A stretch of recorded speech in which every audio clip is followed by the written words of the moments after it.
அப்பா,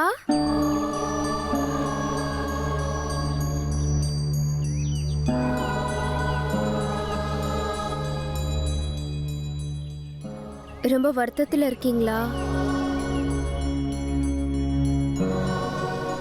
இது வருத்தம்லாம் இல்லம்மா. நீ ஆசைப்பட்டு கேட்டியேன்னு வாங்கிட்டு வந்த. அந்த ஆசையில மண்ணள்ளி போட்ட மாதிரி ஆயிடுச்சு.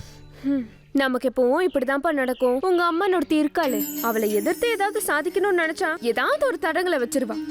நீங்க கேட்டீங்களே என்ன புடவைன்னு ஆசைன்னு சொன்னேன். ஆனா அதுக்குன்னு அவ்வளோ கஷ்டப்பட்டு வாங்கணும்னு அவசியம் இல்லப்பா. நானும் கொஞ்சம் வருத்தப்பட்டேன்ப்பா.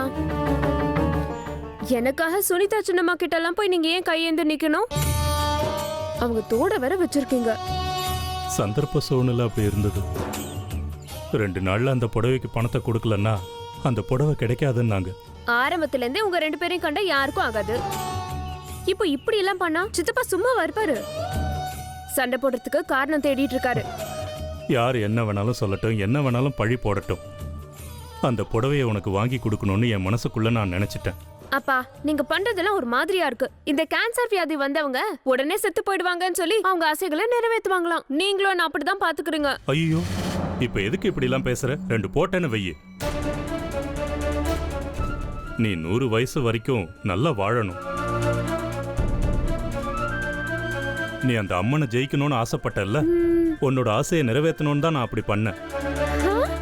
இனிமே நானும் உன் பக்கம்தான். எனக்கும் அந்த அம்மன் எதிரி தான். நாம செய்யணும்னு நினைக்கிறதுக்கெல்லாம் தடை போடுறாள்ல. அது இப்பதான் நீங்க புரிஞ்சுக்கிட்டீங்க. நீங்க பாத்துக்கிட்டே இருங்க. இவ்வளவு நாள் நான் தனியா ஆளா இருந்தேன். நீங்க என் பக்கம் வந்ததால எனக்கு 100 யானை பலம் கிடைச்ச மாதிரி இருக்கு. ஏய் சுயநலக்காரி, காதுல விழுந்துச்சா? இனி என்னோட ஆட்டம் ஆரம்பிக்கும். உன்னால எனக்கு எதுவுமே செய்ய முடியாது. வாங்கப்பா, உள்ள போலாம். எல்லாரும் ஒண்ணா உட்காந்து சாப்பிடலாம். நீ முன்னாடி போமா, நான் வரேன். சீக்கிரமா வந்துடணும்.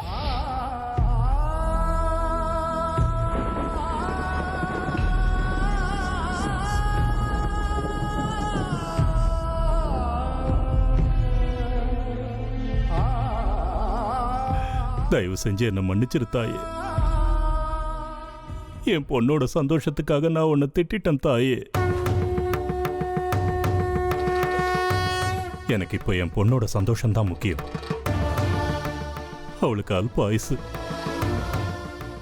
அவ எங்க கூட இருக்க போறது இன்னும் கொஞ்ச நாள் தானே. அதுக்கப்புறம் எங்க கிட்ட இருந்து மொத்தமா அவளை நீ கூட்டிக்கிட்டு போயிடுவ.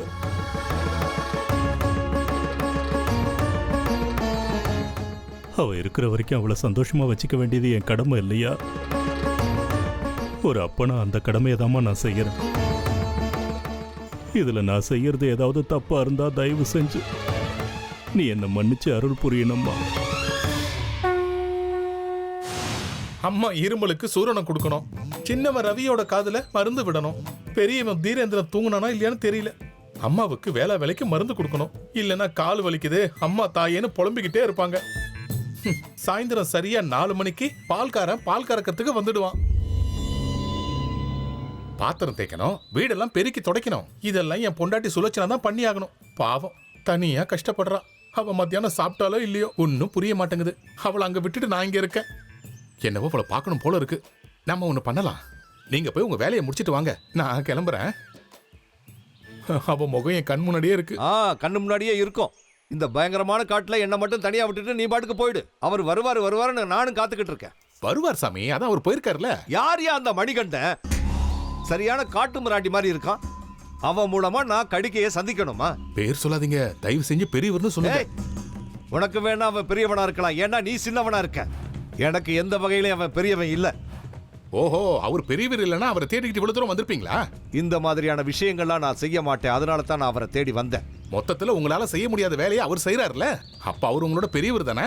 நான் செய்யற பூஜையை அவன் செய்ய முடியுமா? நான் சொல்ற வேத மந்திரங்களை எல்லாம் அவனால சொல்ல முடியுமா? அவன் வித்தையில அவன் பெரியவனா, என் வித்தையில நான் பெரியவன். என்ன அகங்காரமா? பெரிய பண்டிதர்னு நினைப்போ, பெரிய சங்கராச்சாரியன்னு நினைப்போ உங்க மனசுல? தேவையில்லாம பேசாத. சீக்கிரம் வர சொல்லு. இப்போ உங்க லட்சியத்துக்கு யார் தடைன்னு சொன்னீங்க? திரிபுர சுந்தரி. அப்படின்னா அந்த அம்மனே உங்களுக்கு தடையா? அவங்களையே எதிர்த்து நிக்கிறீங்க? என் லட்சியத்தை நிறைவேற்றிக்கிறதுக்கு நான் யாரை வேணாலும் எதிர்த்து நிற்பேன்.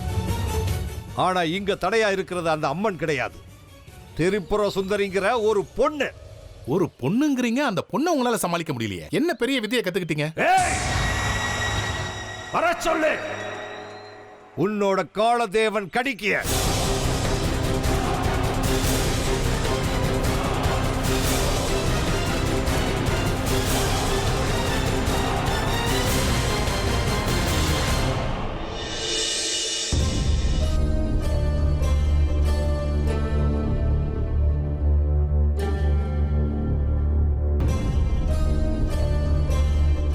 சேகரா, என் நிலைமைய பாத்தியா? பக்தர்கள் வந்தா பூஜை அர்ச்சனை எல்லாம் பண்ணணும். அது மாத்திரம் இல்ல, இந்த மாதிரி சின்ன சின்ன வேலைகளும் நாம தான் பண்ணி ஆகணும். முடியலப்பா. கூடி சீக்கிரத்துல வேலையை விட்டுட்டு ரெஸ்ட் எடுக்கலாமான்னு யோசிச்சுட்டு இருக்கேன். என்ன அர்ச்சகரே நீங்க திட்டிக்கிட்டே ஒவ்வொரு வேலையும் செஞ்சுக்கிட்டு இருக்கீங்க. பக்தியே இல்லாம பூஜையெல்லாம் பண்றீங்க. இப்படிலாம் பண்ணா பூஜை பண்ண வரவங்களுக்கு அதோட பலன் கிடைக்குமா? சேகரா, மத்தளத்துக்கு 2 பக்கமும் அடின்னு சொல்லுவாங்க இல்லையா, அப்படி இருக்கு என் பொழப்பு. ஒரு சின்ன துரும்பா இருந்தாலும் அதுக்கும் மரியாதை கொடுக்கணும். தர்மகர்த்தா ஐயா வராருன்னு வச்சுக்கோங்க, அவருக்கும் மரியாதை கொடுக்கணும். பாவம் புண்ணியம் இதெல்லாம் அவங்களுக்கு தான். நமக்கு என்ன இருக்குது சொல்லு? ஏதோ கடமையை செஞ்சுட்டு போக வேண்டியதுதான். இந்தாங்க.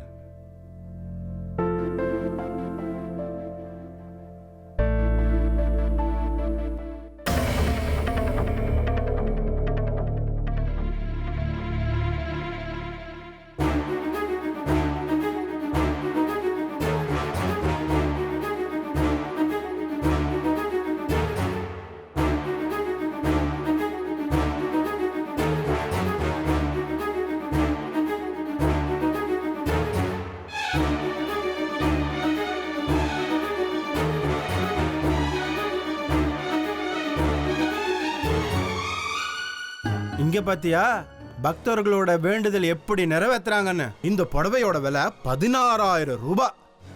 செய்யற பாவங்களுக்காக அவ்வளோ விலைய உள்ள புடவையை வாங்கிட்டு வந்து கொடுக்குறான். பாத்தியா? அவன் பக்தியோட இதை எடுத்துன்னு வந்து சாத்துறான்னு நினைச்ச, நாம எல்லார விட பெரிய பணக்காரன்னு காட்டணுமா? அதான் காஞ்சிபுரம் பட்டு ரொம்ப விலை ஜாஸ்தின்னு சொல்லி சொல்லி கொடுத்தானா பாத்துக்க. இவன் பக்திய எங்க போய் சொல்றது?